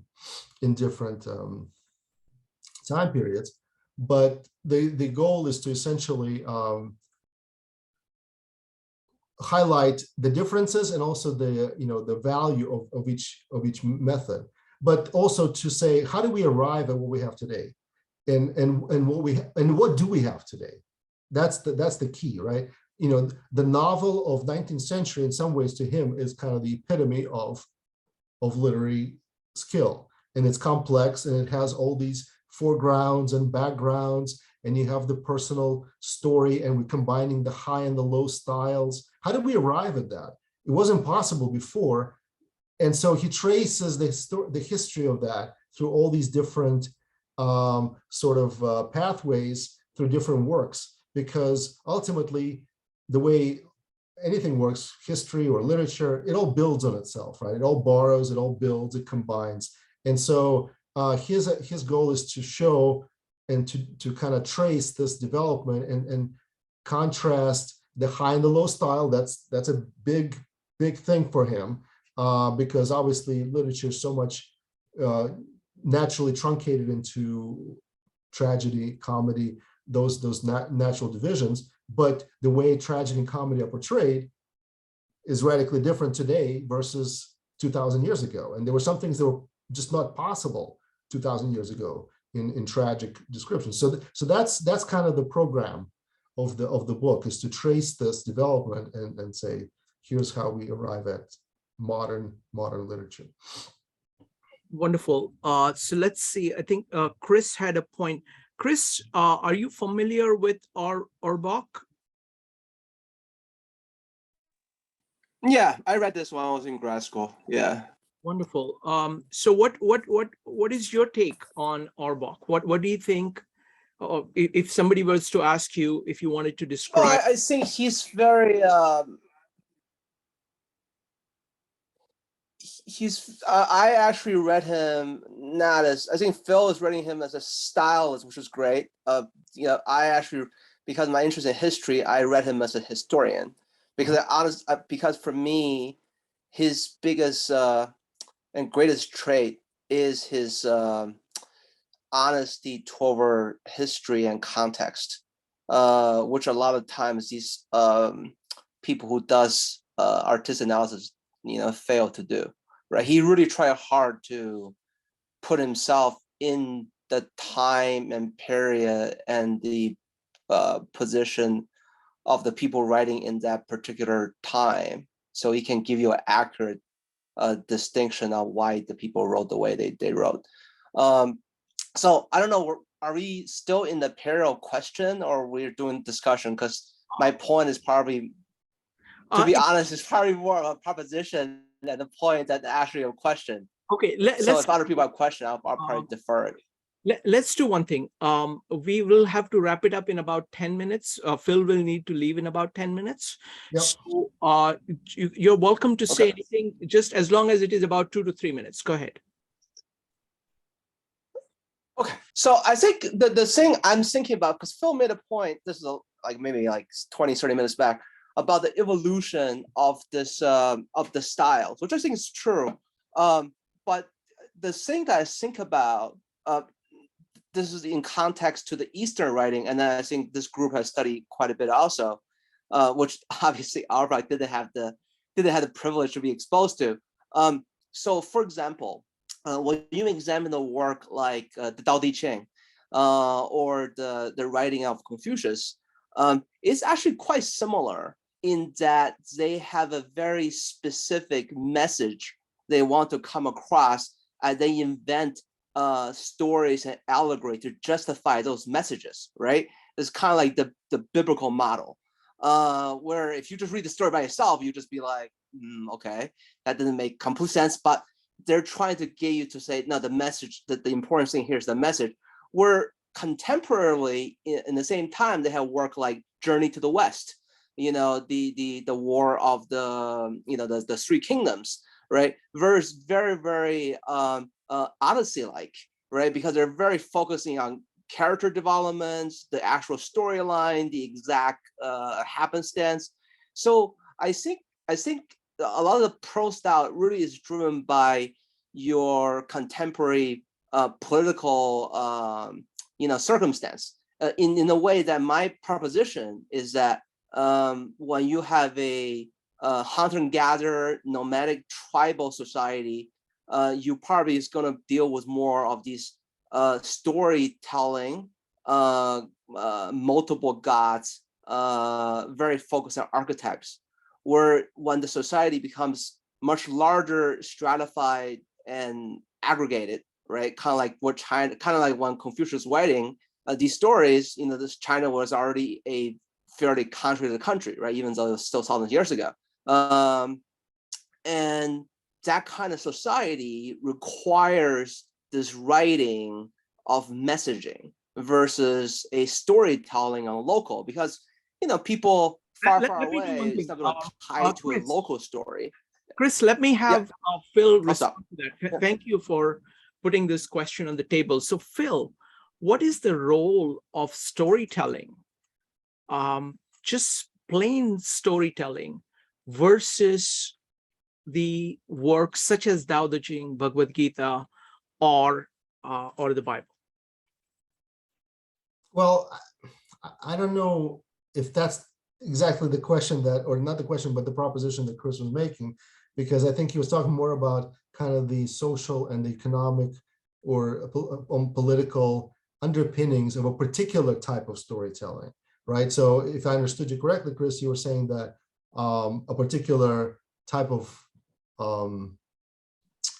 society produces a particular kind of work, a particular type of consciousness, which of course is the classical Marxist kind of explanation of history, right? Being determines consciousness. I used to subscribe to that when I was a student in a liberal college, university like Columbia. I have since not been as one-sided about that at all. I think being does drive consciousness, but consciousness also drives being. And a lot of times consciousness overcomes being.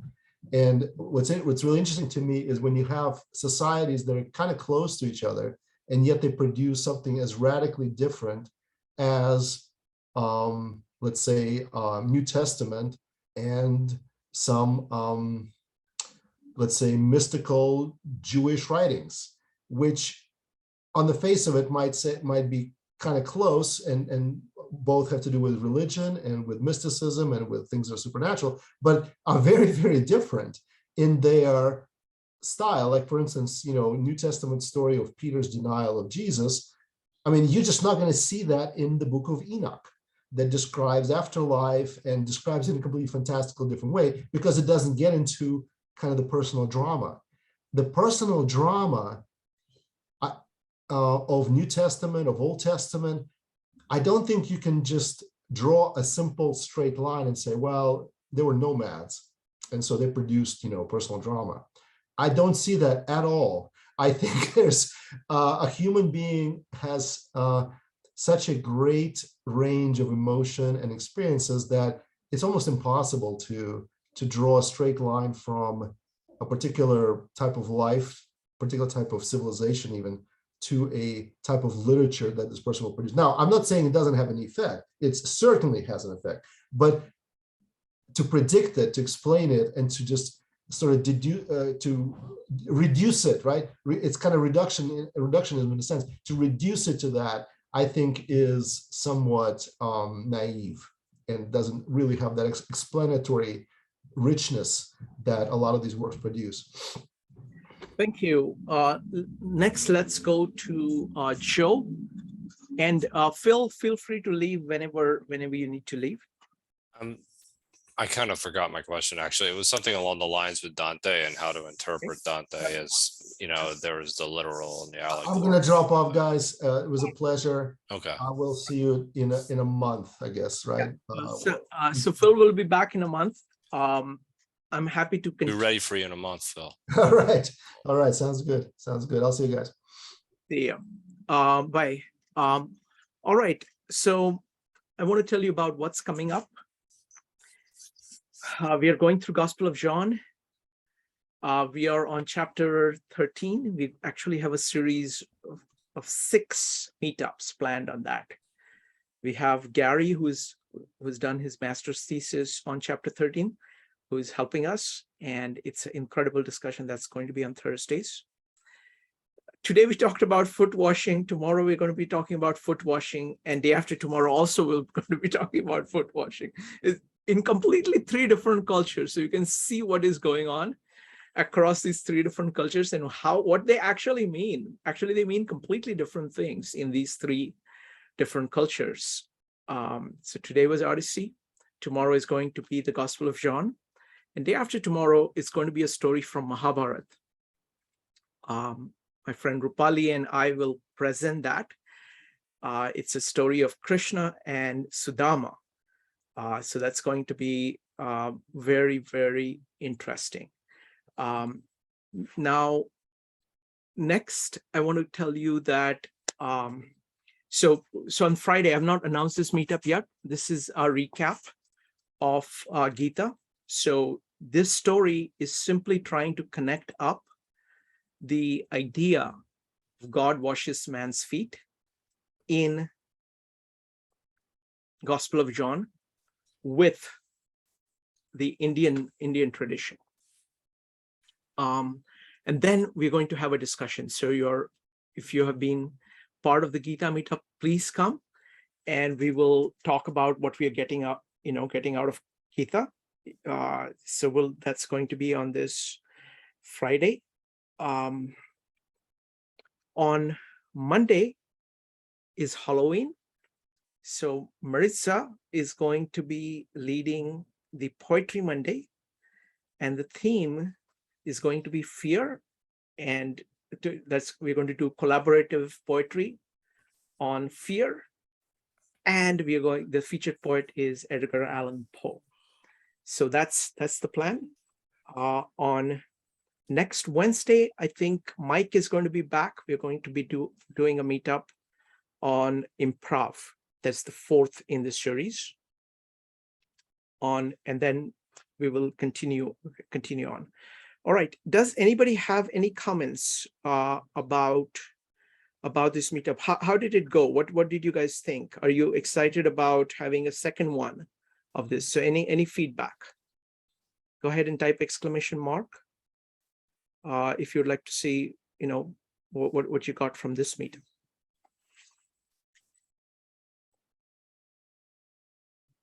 We'll start with Joe, followed by Marisa. Sure.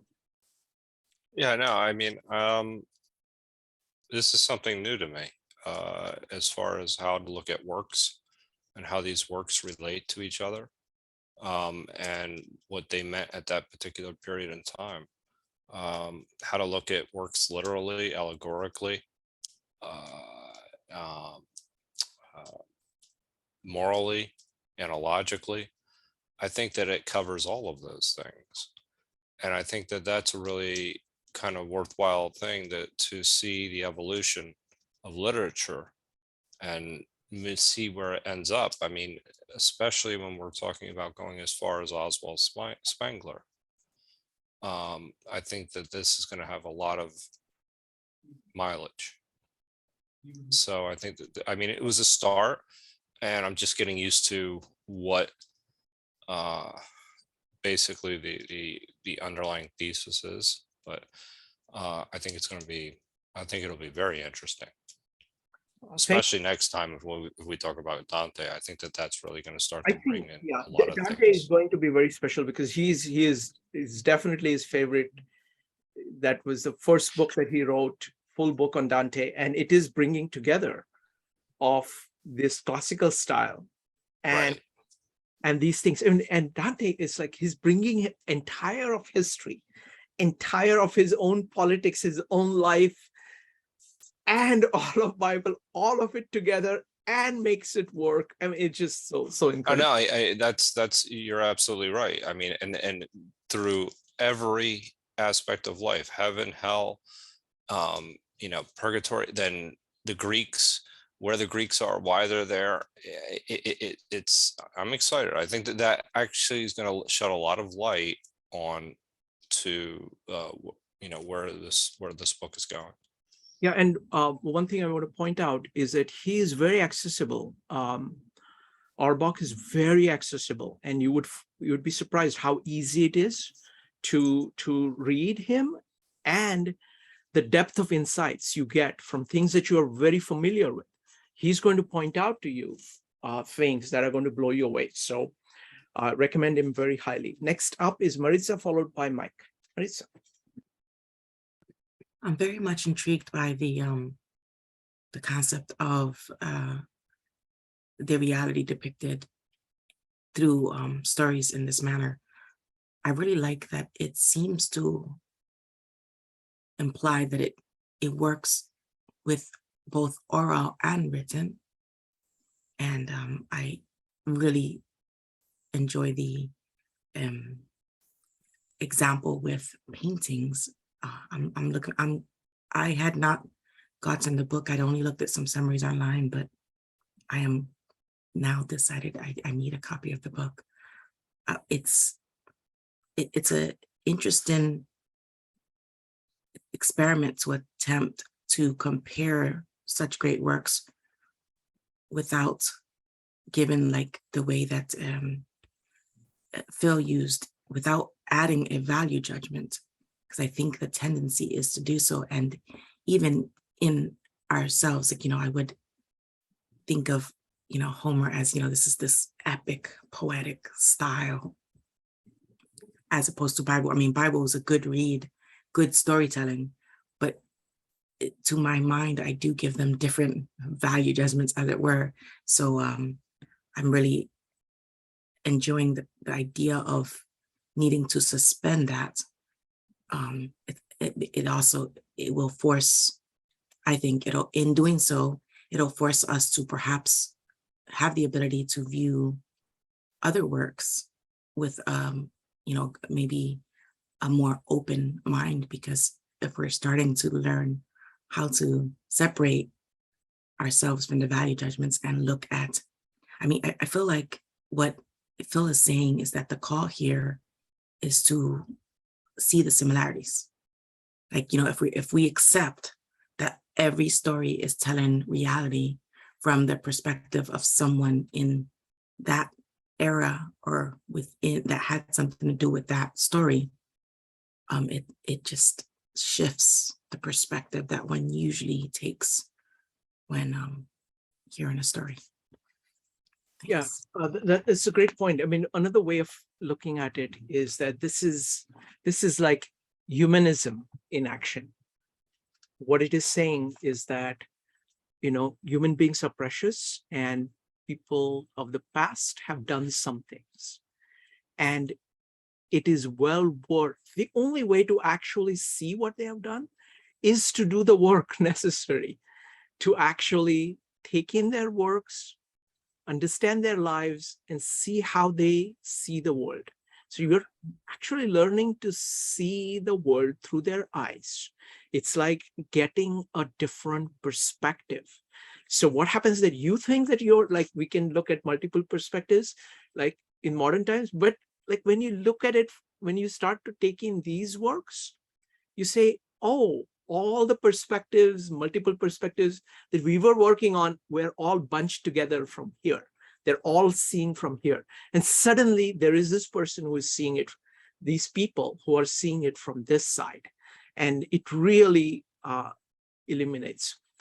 Secondly, I am very impressed of how much he taught me about Homer and the Old Testament. Now, I was very familiar with what he was talking about, like the scene from Abraham and Isaac, or scene from Peter denying. And the amount of observations about what does that scene mean in that context to those people. The observations that he had there was just blew me away. So he's making life of people of another age real to us. And we've been doing that with Tao Te Ching, with Bhagavad Gita, with Gospel of John. That's what we've been doing in our own way. But this man is taking this endeavor to a completely new level. He seems to be standing on the shoulders of somebody called Vico, who started this for the first time. He seems to be the originator of this idea of this historical understanding language and thought. It's not just it's language and thought through the history, historical context. Whereas you're building up this entire history and you're seeing how did the ideas and ways of expression change over time, build on one another.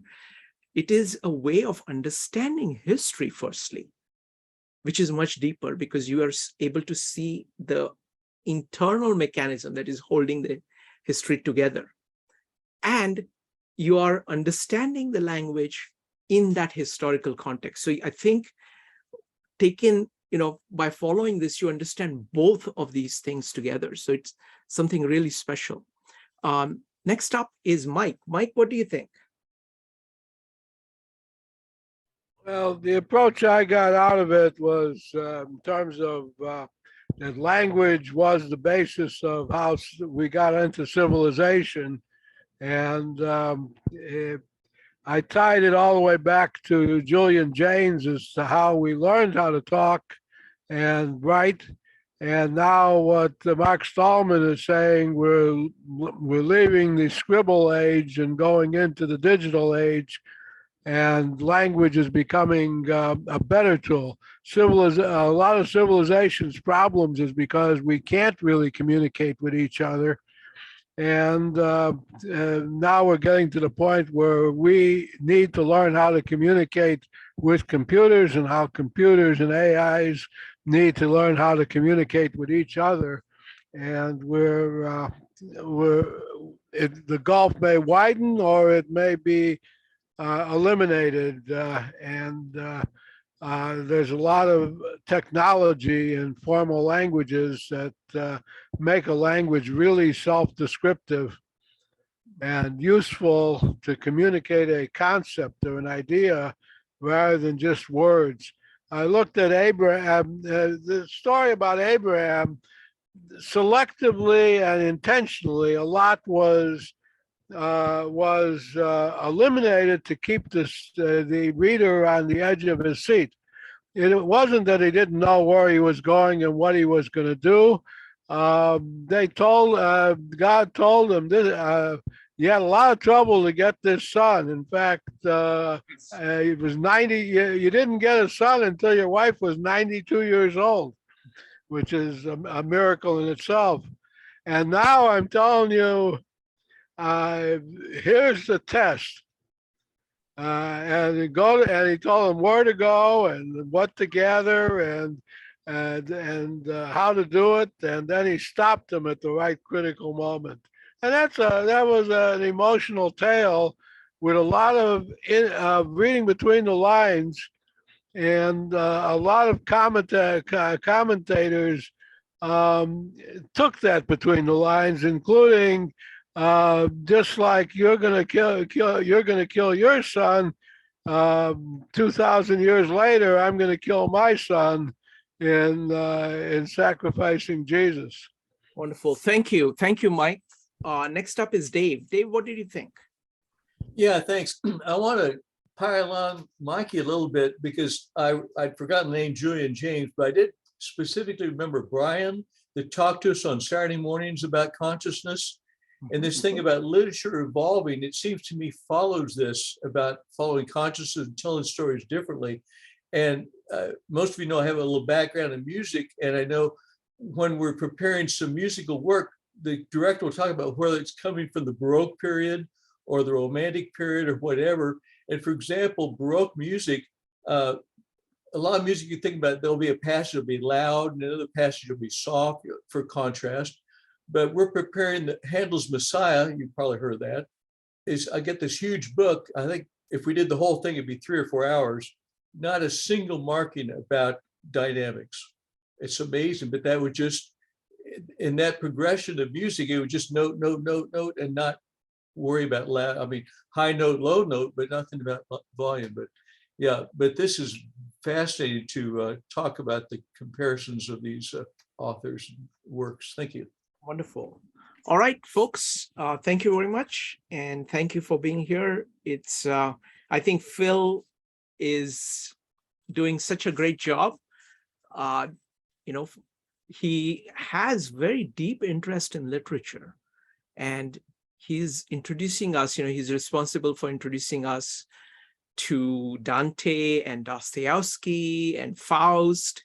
And now he's, you know, introduced us to Owen Barfield and Auerbach. So really looking forward to this. Thank you very much, folks. Bye. Thank you.